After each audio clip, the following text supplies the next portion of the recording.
Hey everybody, I'm Steve Pond. He's Willem Dafoe. This must be old hat for you being at the Cannes Film Festival, right? I've been here many times, but it's always different. It's always new. I'm always excited to be here, and I meet with truly films in competition, films in sidebar. I've been on the jury, which was a wonderful experience, and now I've been here also just attached to movies that we're looking for financing, that sort of thing. You're here in many different capacities, just in kinds of kindness. I mean, Yorgos Lanthimos seems to have assembled almost like a troupe of actors who go from movie to movie. Did he bring this up to you while you were working on Poor Things? Or? No, it was after. I don't remember how much after. Poor Things had a long post-production. So he had been working on the script because he was writing it with his writer that he wrote all the things with before The Favorite and Poor Things, which Tony McNamara wrote. But before that, he worked with Philippou, Ethemis Philippou, and they'd been working on this for years together. So they felt like it was ready to go. They were waiting for FX stuff and things to complete the post of Poor Things. And he thought, why not? We're ready to go. And he called me up, and I was very happy to hear from him because I had a wonderful time in Poor Things, and I enjoy working with him so much because I just feel very comfortable with him. He gives me interesting things to do. His films are the kind of films that I love, where particularly this one, where the audience, they're rich, and the audience can kind of make the movie, their own movie, because they bring their experience to it. He doesn't tend to point to things. There's a complexity and a richness in the material that different people are going to see different things, and I like that because I think that point in cinema where you say, what is this? What do I think? Wow, what's going on? Is the place that curiosity starts, and when you're curious, you go towards something, you learn something, and I think that energizes you and kind of gives you a better life. Well, I mean, was there something about the experience of making Poor Things that made you think, yeah, I'll do whatever this guy asks? Pretty much. I mean, I've always been director driven. Director is probably one of the most important, if not the most important element when you're deciding what to do, because I feel most comfortable when I can really give myself to a director. I feel free then, and I feel most comfortable to do the best work and have the most fun. So once you have a good time, not only do you want to repeat that because you have a shorthand, there's a trust there, but also there's something beautiful about being in the fabric of director's work. I like working with him very much, and I hope to again. I know I'm not going to be in the next one, though. But sometimes you look at the thing and, it's nice to work with the same director, but if they have a project that you don't fit into, you don't force a square peg into a round hole. I mean, obviously, he's not looking for just one thing out of you because he has you playing three different roles in this one. No, I think he looks for a certain kind of actor that, his game works from a physical place, doesn't need a lot of explanation or discussion. He speaks, we talk very little, and his direction is very specific and very concrete, and we don't talk a lot. He gives you a beautiful setup, gives you things that tell you a lot, and set you up beautifully, and then you try to inhabit them. He watches them, and sometimes I think he doesn't even know where things are going or what they mean. But he's very responsible in the respect that he owns everything, and he's very he takes care in a beautiful way. Well, so in this one, like for the first 55 minutes, he has you basically as this boss who controls everything in his employees' lives, down to who they marry and what they wear, and what they do with their Ford Broncos at midnight. And then you're a father who sort of comes in and then boom is gone. And then you're a cult leader in an orange Speedo. You have to see it. But I mean, was there I remember we talked about Poor Things, and you were saying, you studied medical books, you drew on your family's history in medicine to basically do research. It strikes me that in a Yorgos movie like this, it's less research than it is imagination. Well, it's all imagination, but this one, you don't.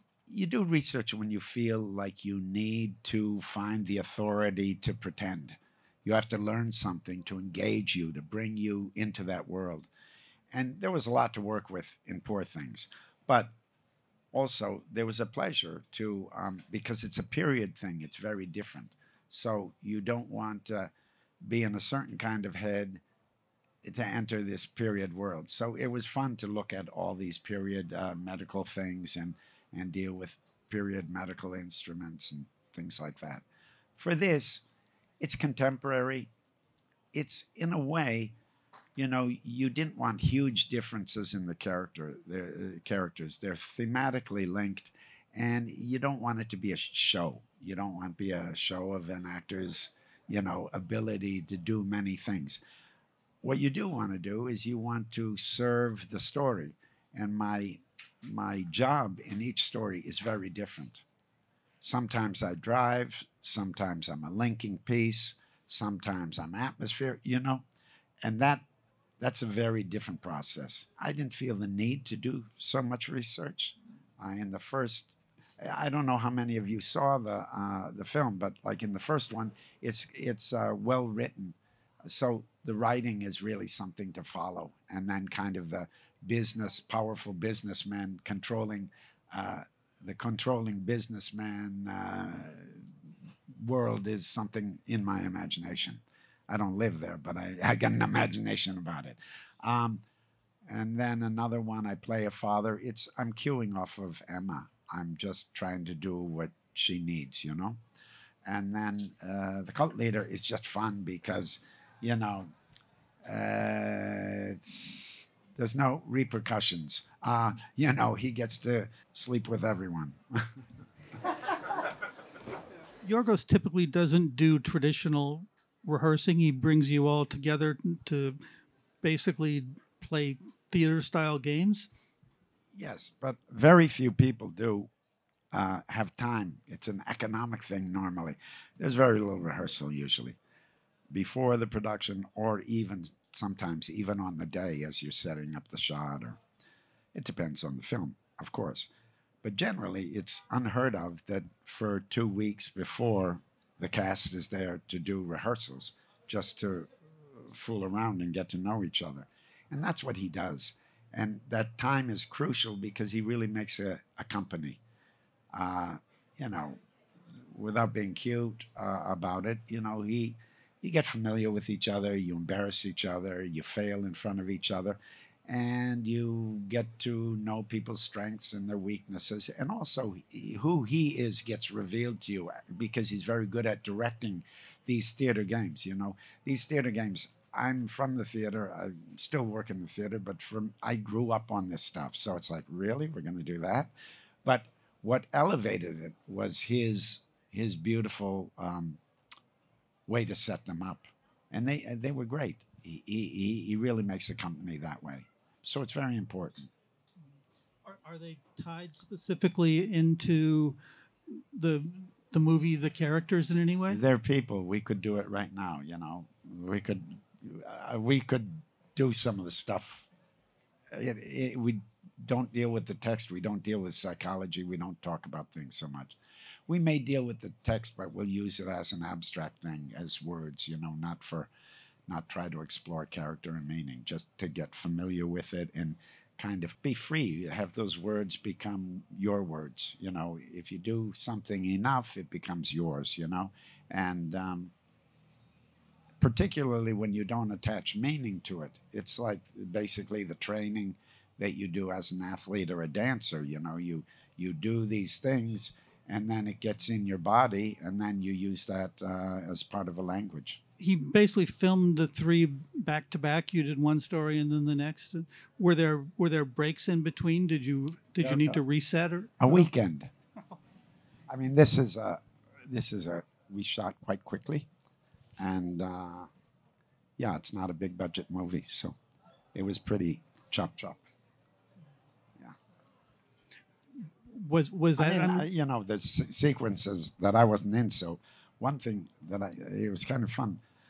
I'd seen a lot of his movies before, but while I was working on it, I normally, when I'm working on a movie, I don't feel compelled to or even want to particularly watch movies because I don't want those things in my head. But I watched all of his stuff all over again in my downtime while I was working on this movie, and it was really fun. It kind of cemented my thoughts about him, and also I remember when I first saw these movies matching how I felt about the movies then and how I felt about the movies now, because in some cases there were big jumps. Yeah. Which Yorgos movie changed the most in your head between the first time you saw it and this time?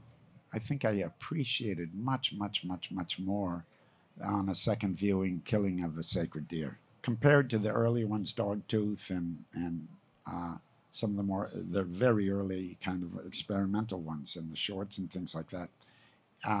It's sort of more conventional, but I think it's a beautiful movie. I felt like there was a lot of the DNA of Killing of a Sacred Deer in this one. Yes.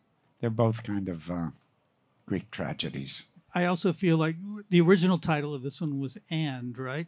Which is really good because we're shooting in New Orleans, which is a beautiful place and a very particular place. And I'd be walking down the street sometimes, and it would usually be working class guy would see me and he'd say, "Hey, Will, what are you doing, man?"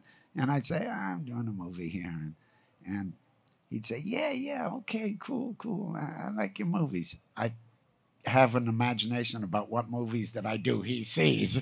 And it's like, "What are you doing, man?" You know, and I'm like, "I'm working with Yorgos Lanthimos on his new film, you know, Blank Look." No problem.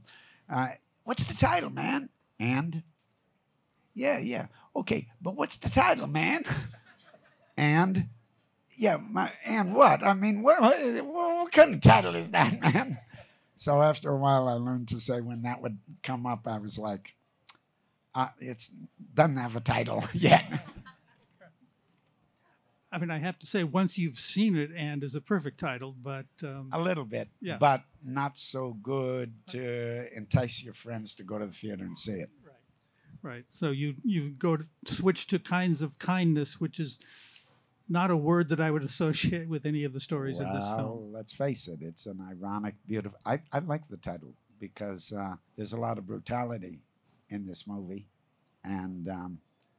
you know, to give it an ironic title kind of allows you to imagine it or experience it as a black comedy, a black social comedy.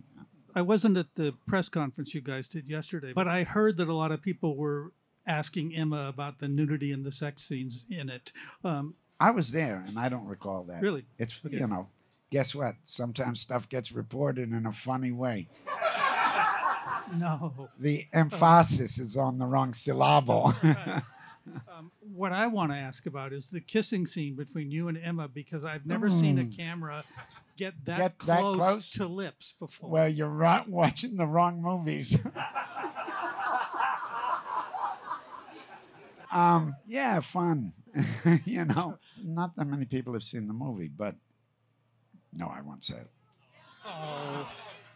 No, it's a spoiler. Go see the movie, then I'll tell you. No, it's no good. No, it's no good. You don't need to know. I love Emma. She's beyond what you think. If you like her as an actress, she's, for me personally, and you know, it's kind of not fun to have other actors gush about other actors. And I always have a hard time when people, you know, say, "How was it working with so-and-so?" What are you going to say? They were a drag, you know, they're selfish. But really, so it's no fun to talk about other actors. But in this case, I can say she's really special. And the thing is that, I mean, it's clear from her performing she's special because she's free, but she's also got chops, you know, and that's the combination you want, you know, to know how to go between control and abandon and know what the right measure is. But above all, I like being with her because she brings out something in me that not everybody brings out. And that's a kind of playfulness and a kind of sweetness that I don't always have. Yeah. I would think if you can't be playful, you have no business being in one of Yorgos's movies. You know what? You're right. You're at Cannes not just for Kinds of Kindness, right? You're also selling a couple movies. Yeah, yes, yes. Well, one was taken off the table before Cannes, and that was Tenzing. And so that's no longer here. But and right now, Late Fame, which is a beautiful, beautiful movie. It comes from a novel from Schnitzler. It's actually a novella, and it was lost for a long time. And if you don't know who Schnitzler is, he's an Austrian playwright and novelist. I don't know the exact dates, but you know, early 20th century, right? Mid-century. I think so. Yeah. He's got this beautiful novella that I had read, and I was thinking this would make a beautiful movie. And then I get a call from the director, Kent Jones, and he says, I want you to play in this movie. And then they attached Sandra Hüller, which it's a beautiful part for her. It shoots in New York. The original story is in Vienna, and it's been transposed to New York, which when I first heard it, I thought, what a bad idea.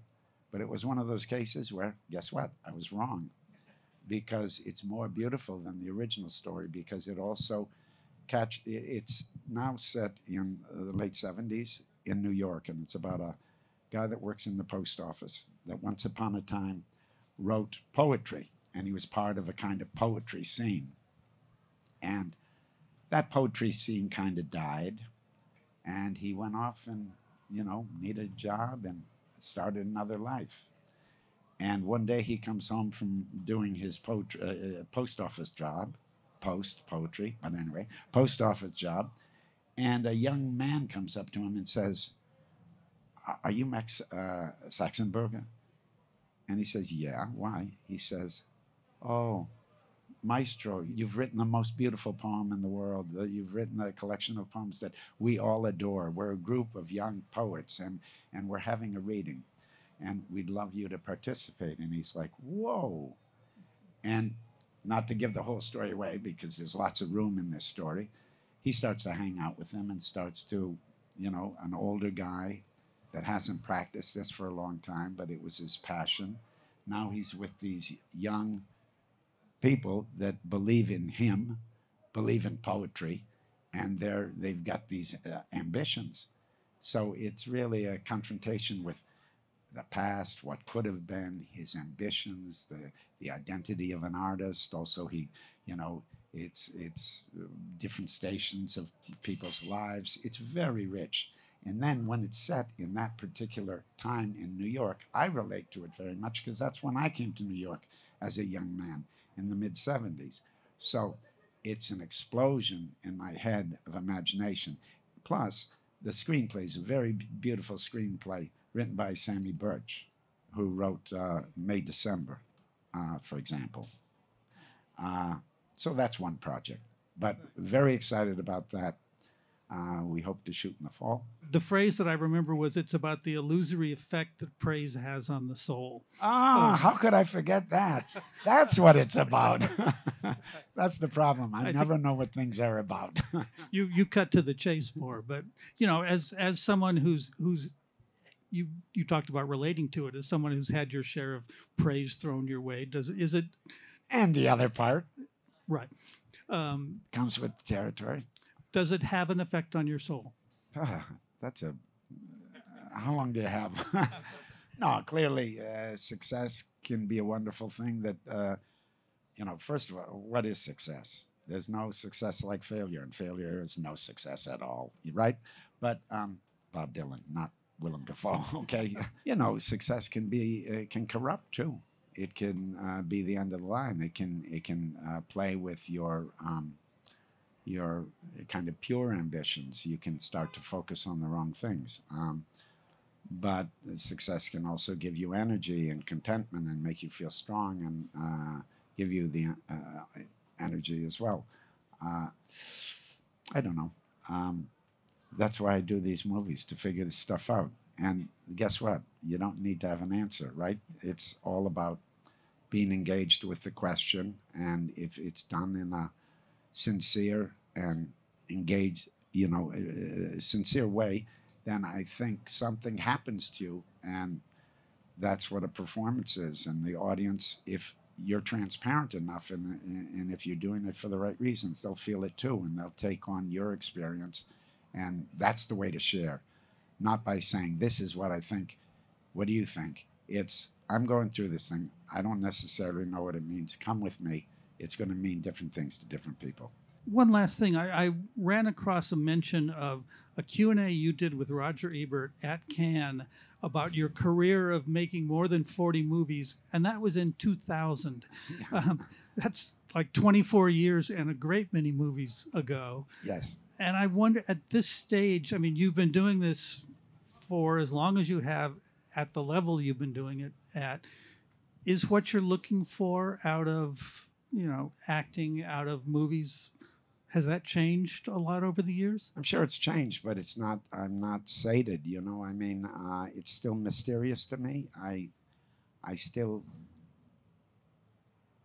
the only thing I can ever brag about, and it's not, doesn't come from me, and in a way it's kind of scary, but I have this defect that works to an advantage of every time I start doing something, I really don't quite know how to do it again until I do it again.